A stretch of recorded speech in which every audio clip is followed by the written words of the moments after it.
after 10. We do thank you for your patience as we were getting our audio set up for the day. My name is Brittany Sandage. I'm the Director of Coalition Programs, and I will be troubleshooting all of your tech needs throughout the broadcast today. Just a quick housekeeping note, if you do have any concerns or you're experiencing difficulty or you'd like to submit a question to Tony, you'll be able to do so in your questions box, and I'll be monitoring that as we go.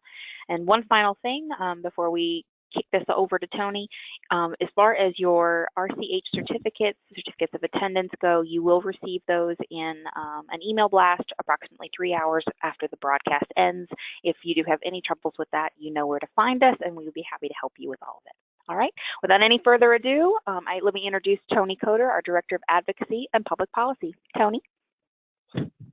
Thanks so much, Brittany. I am speaking to you today from Boston, Massachusetts, at a conference called the National Conference of State Legislatures, which is all state legislators who can afford and their staff to come to this conference are here to basically, it's a big learning conference for legislators. We are here to basically give the other side of marijuana legalization to legislators. Right now, the industry is leading a couple of panels on how great legalization is working out for other states, and we are here to provide the counter argument.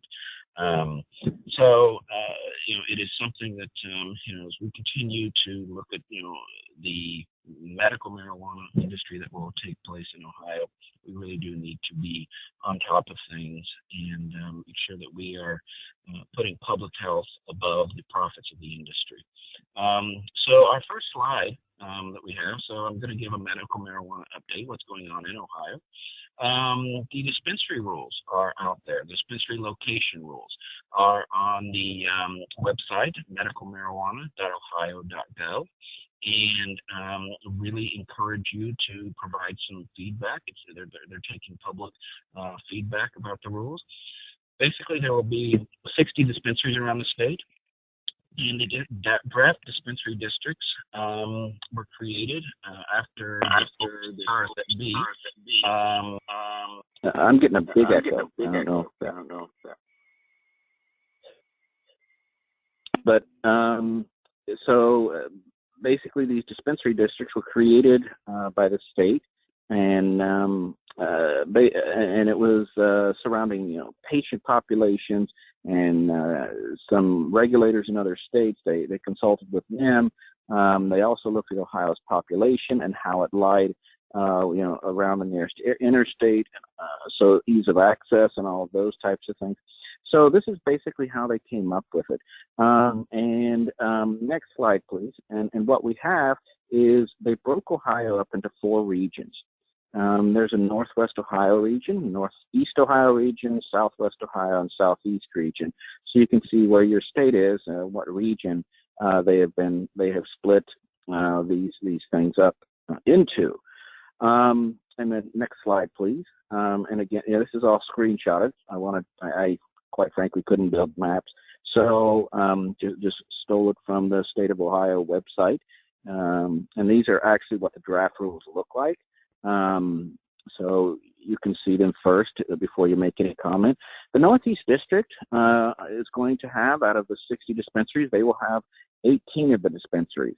You look, it's obviously Cuyahoga County, because of their large population, will have 5 dispensaries in that county. And then you look at some of the outlying counties in the Northeast District, and it's mainly 3. You can see 3 dispensaries in every district except for District 5, which is Lake, Geauga, and Portage County. That area will only have 1 dispensary among this, and that's not per county, that's per little area that they have in orange there. And likewise, you have 3 dispensaries in the 4 counties in yellow, 3 dispensaries in the 4 counties in green, and so on and so forth. So the Northeast will have 18 dispensaries, most of them being in Cuyahoga County. Next slide, please. This shows the Southeast District, where there will be 17 dispensaries, based on basically on the population not being nearly as much as the Northeast district.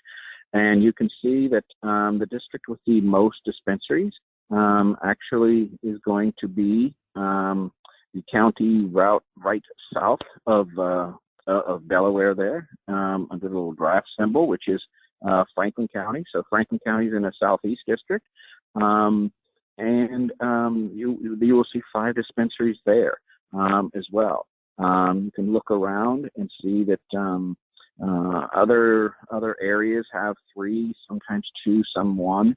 Actually, the majority of them will just have 1 dispensary within their little area. So Franklin County will have 5 dispensaries, which is Columbus. That's where Columbus sits. We look at the Southwest district, and there will be 15 total dispensaries there. The majority of those will be in Montgomery County. Interestingly enough, I thought there would be more in Hamilton County. I think Hamilton County has a bit more population, but I could be wrong on that. But Montgomery County will have 4 dispensaries within its county. So Dayton, some of the suburbs of Dayton will be open to the dispensaries there. Hamilton County comes in second with 3, and then the rest of the areas actually have 2 and 1 dispensary allowed. Finally, we have the Northwest District, which is where Toledo sits. And it's a pretty rural area. Bowling Green State University sits up there, and Tiffin, some of those towns, villages, Fremont, and there will be 10 dispensaries there. So there will not be as many dispensaries in this district. Of course, Lucas County, which is where Toledo sits, is actually where they will have 2 dispensaries. As well as Erie, Huron, Richland, and Ashland. So Richland is where Mansfield sits. Ashland is Ashland University, kind of a rural community. And Erie and Huron, those will also have 2. The rest of these areas will only have 1 dispensary per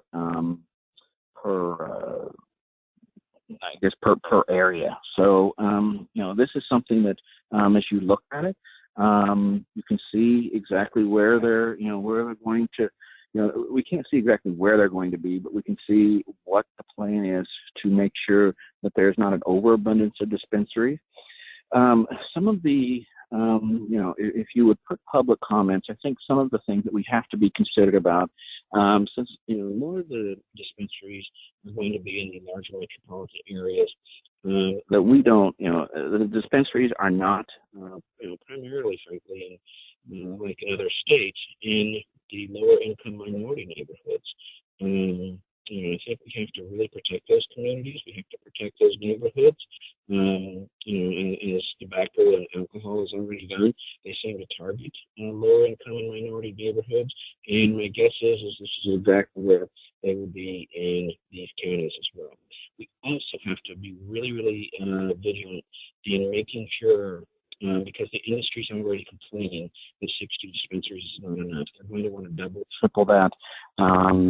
And we need to, be on top of this, that, we don't have, a dispensary explosion. There's going to be probably, complaints from so-called patients who are probably paid advocates to talk about, their access to marijuana in some of these stores. So we need to be vigilant about this. We need to be on top of it. And we'll continue to watch it. We actually have a medical marijuana advisory commission meeting on Thursday, and we'll be discussing these rules as well as some other issues. Along with medical marijuana, the dispensaries, the growers should actually be chosen by the next time that we talk via webinar, the next advocacy webinar. So it's the end of August or the beginning of September that we will know where the 24 locations chosen to grow marijuana. Interestingly enough, the government, the medical marijuana group at the state level, the regulatory agent, the regulatory folks had to borrow money from the state of Ohio, and some of the money, I think it was like 3%. It was a small amount, but they did add in costs because they know that there's going to be litigation.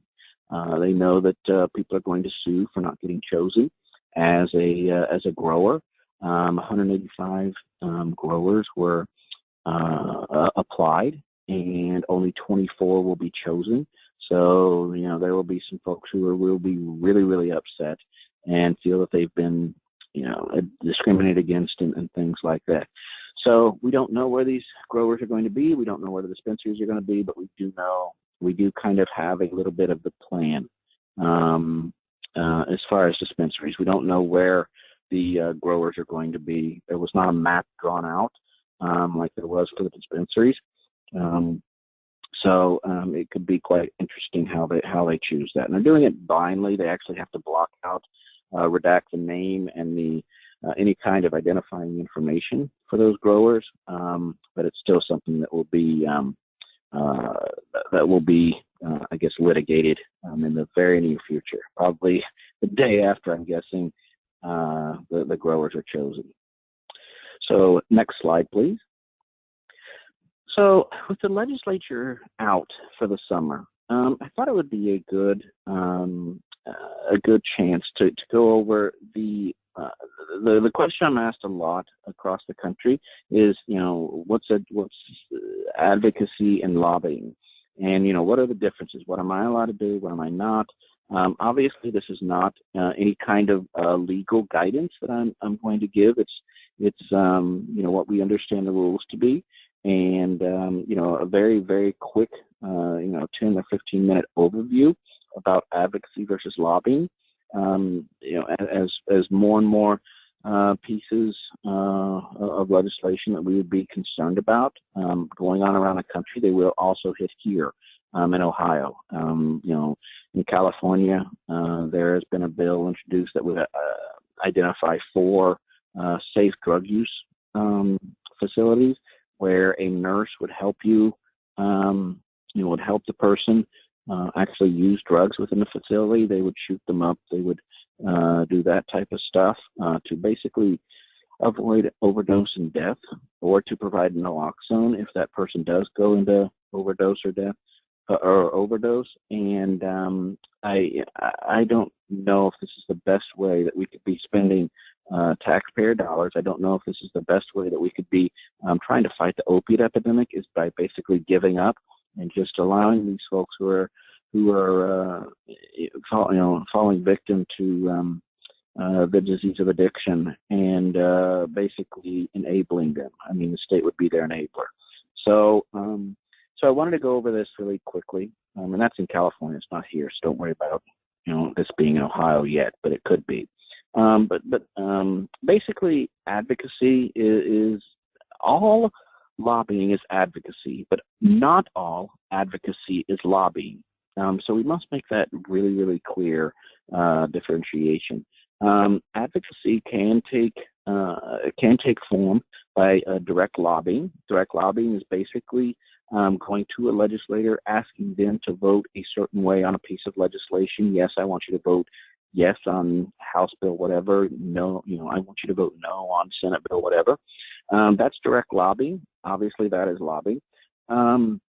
There's grassroots advocacy and lobbying.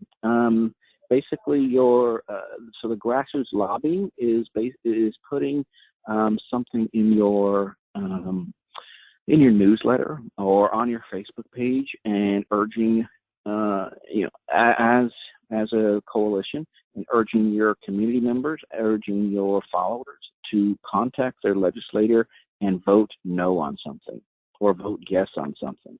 That is considered grassroots lobbying. Grassroots advocacy is the same message, except you don't ask them to vote on anything. It could be educate your communities on the problems with or educate your legislators on the problems with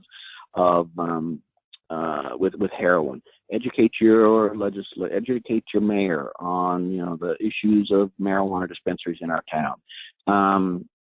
That is considered advocacy. You're not asking them to vote on anything. You're basically educating. If you actually just kind of replace the word in your head, advocacy with education, that is basically what we're doing, except education with action involved. So, meeting with someone, talking to someone. We're doing a lot of advocacy in our work. There's also media and public relations as a form of advocacy. Every time you do an interview, every time you get on the news, every time a reporter calls you for a story or something, that is considered advocacy. As long as you're not, the public needs to contact their legislator and tell them to vote some certain way on a House or Senate bill. And then one I don't go into hardly at all is campaign contributions. Stay away from that. We can't do that with federal funds or non-federal funds. Stay away from that, not only from a legal aspect, but also from a just a smart aspect. If someone gives to another candidate, the candidate that didn't get your money will obviously not want to work with you very much. So that's not a good thing. Next slide, please. So basically what advocates are, advocates build relationships with others. They do give information to legislators. They educate legislators. They educate elected officials, decision makers. And advocacy is a process and not an event. It's not, you could have event-based advocacy. The Susan G. Komen breast cancer walk is an advocacy. It really is an advocacy event. It's a fundraising event, but it's also getting the word out and educating folks.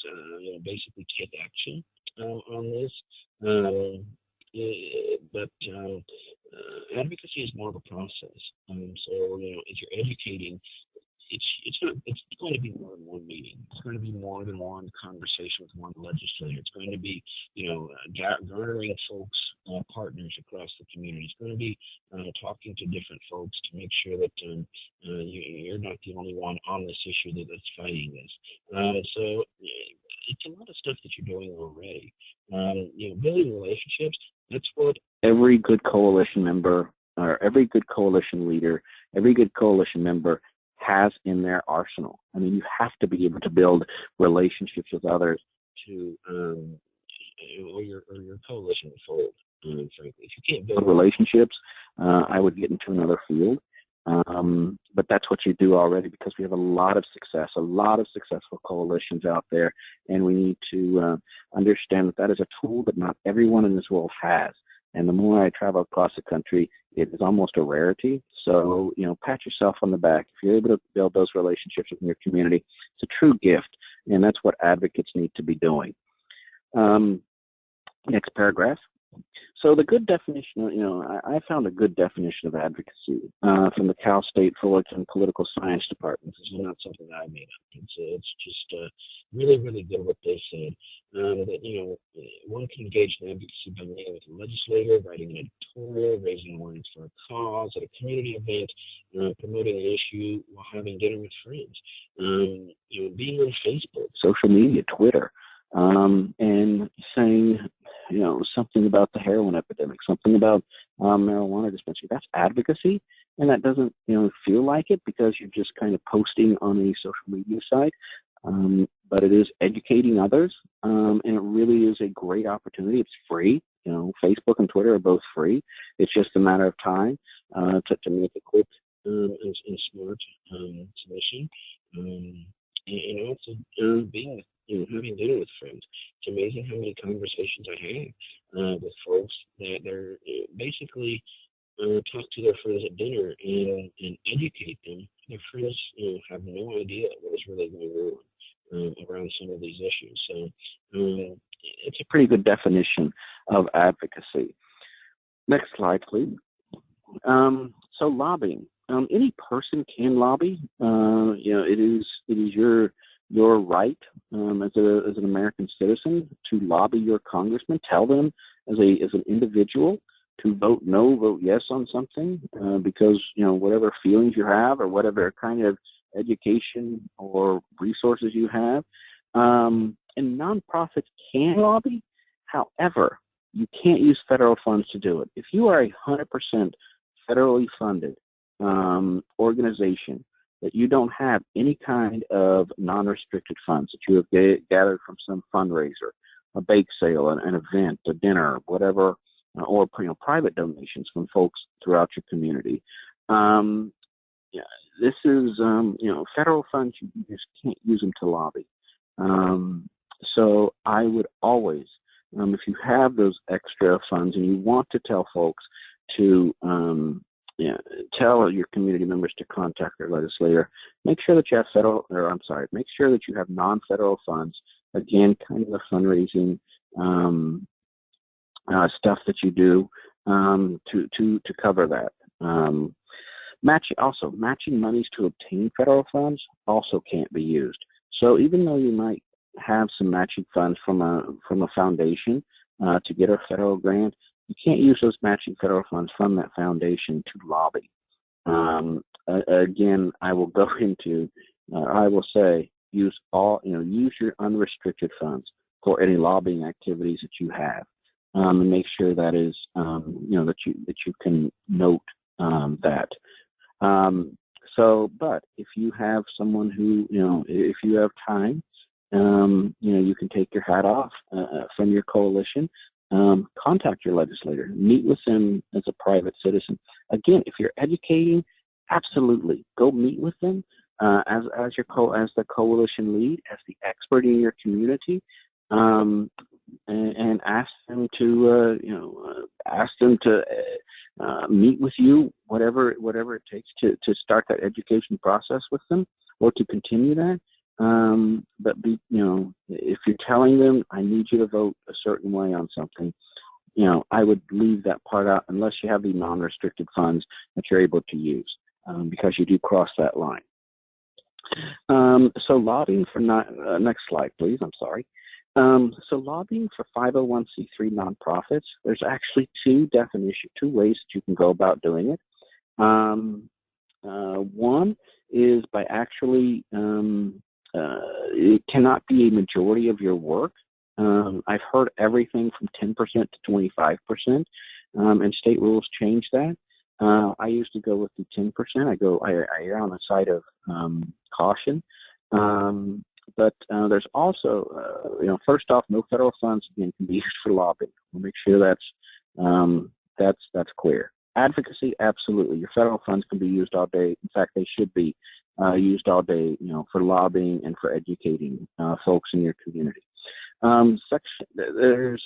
If you're going to lobby, one of the things that would protect you if you're going to do a great deal of lobbying, if it's going to be one of those insubstantial amounts, an occasional email or an occasional talk with your legislator, I wouldn't worry about this because it's called insubstantial and you're not using federal funds. But if you're doing a great deal, there's what's called a Section 501H election, which is basically that it's literally a half a page form that you fill out. It says, yes, I'm doing lobbying without federal funding as a nonprofit. You're allowed to do that.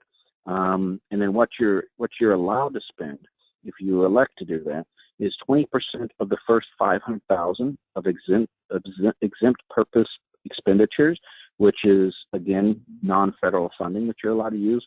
So, and then after that, you can use another 15% on the next $500,000, and then after that, you can use 10% on the next $500,000, and then 5% of the remaining exempt purpose expenditures. So you can actually do quite a bit of lobbying. I don't know who raises $2 million a year or 1.5 million in lobbying, in fundraising. Maybe somebody does, which I would absolutely love to hear about. But you could actually use a total of $1 million as a nonprofit to lobby, which is interesting, as long as they're not federal funds. if they're privately raised funds somehow. So this is how the example from the IRS is kind of an interesting, kind of confusing, quite frankly. But this is if you're going to do a great deal of lobbying as your nonprofit, this will help cover you. Make that 501H election. Next slide, please. So really quick, an overview about advocacy versus lobbying. Advocacy is educating about an issue. It's sharing information. It's having a response on an issue, and it's basically advocacy is done by 501c3s. C4s also do it, but this is something that should be done by all 501c3s. And lobbying is asking for someone to take a specific position on legislation. It's a call for action on legislation. So the email that I mentioned earlier or whatever, it's communication with legislator to state your view. This is, if you say to your legislator, this is the worst bill I've ever seen in my life, that's implied that you are not in support of something, of a piece of legislation. Now, the way that you can kind of bypass this is I think that marijuana legalization is the worst idea ever. That is not lobbying. That's advocacy, because it's not referencing a bill. It's not referencing any kind of piece of legislation. It's referencing a general idea. But lobbying is done a lot more by 501c4 organizations and who do not have tax-deductible donation means. So that's kind of the difference. And then finally, with the situations of advocacy versus lobbying, to help make sure that everyone understands, is advocacy is telling your member of Congress how a federal grant your organization received has helped your constituents. So if you receive something from the STOP Act grant, or from the SAP block grant, or however you receive your money, your DFC, you absolutely can write your member of Congress. You can call them, you can meet with them, whatever you want to do, and say, you know what, this is wonderful. This is what the money that the federal government has entrusted to us is working out in our community. Absolutely, you can do that. You educate a member of Congress about the effects of a policy. So you can say, this policy is, marijuana legalization is bad policy because, it raises drug driving, fatalities, youth use goes up, all of the stuff that we say. That's absolutely because you're educating on policy and not on a piece of legislation. And then if you want to invite your member of Congress or to invite your state legislator to visit your organization, see how state funding or federal funding works, that's absolutely advocacy. There's no lobbying there. You're not talking about changing legislation. You're not talking about changing anything. They're basically sharing information on, and quite frankly, we should all be doing that so that legislators can understand, what is going on in the world, how they with their federal decisions are making determinations about where money goes. We should all be inviting our federal and state legislators out to our organization to see how it works and to talk with them about how your organization, your coalition impacts the community in a positive way. Lobbying, going back to lobbying, again, if you ask your member of Congress to vote for or against legislation, it's considered lobbying. Emailing that call to action to your members, urging them to contact their member of Congress or their House, their state legislator in support of introduced legislation. Again, lobbying. If you prepare materials, organizing events, so it's not just that you're going to, the hour that you meet with your legislator. You also have to consider, how much time did you spend preparing, the little thing, the little flyer that says "Vote No" on House Bill 73. So that's also got to be considered in your lobbying 501H election if you'd like to do that. And also supporting a specific candidate I would never, ever in the 100 years ever encourage anyone, any coalition to ever support or go against a candidate, no matter how bad we think the person is or how great we think another person is. I wouldn't do that. Simply, it's not allowed at all for coalitions, 501c3 organizations, and quite frankly, it's kind of a dumb move, because if the candidate you're supporting ends up losing, I mean, you've really made some bad, a bad enemy who will probably not work with you. So it really is, never ever get involved in any kind of politics around a candidate or anything. It's bad news all around, both from a legal standpoint and from a kind of common sense standpoint. So, hopefully this helps you as you work through what you do in your coalition. Encourage you to advocate, educate, meet with your legislator, meet with your decision maker. I want you to feel comfortable in that. Every time you meet with your legislator, educate them about things that you absolutely within your realm of within your right as a 501c3 to do that. And actually, it's not only within our right. I think it should be our responsibility as we face a lot of these issues in our state. So I don't know if there are any questions or anything, Brittany, or any comments. And thank you so much for listening to me this morning. Thank you, Tony, so much for the update and for joining us from Boston. It's always exciting to hear about the different levels at which this work is being heard and being represented. So thank you so much for dialing in today. I just wanted to leave with a quick housekeeping for the moment. For those who are SPCA members and planning to attend the meeting, just a general note that it is going to be at the new Prevention Action Alliance location, which the address is there on your screen.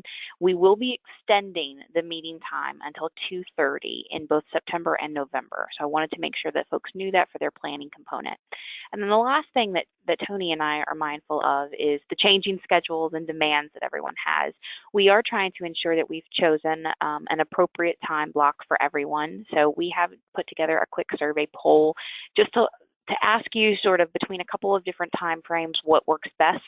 Obviously, majority will rule the time slot that is finally decided upon, but wanted to give everyone an opportunity who regularly participates to weigh in on that. So you'll be able to find that poll here on your screen. It was also included in the SPCA e-news that went out just recently. So if you have any questions, of course, you know how to find both Tony and myself. In the interim, we hope that you have a great week, and we hope to see you very soon. Thanks so much, Tony. Thank you. Bye. Bye, everyone.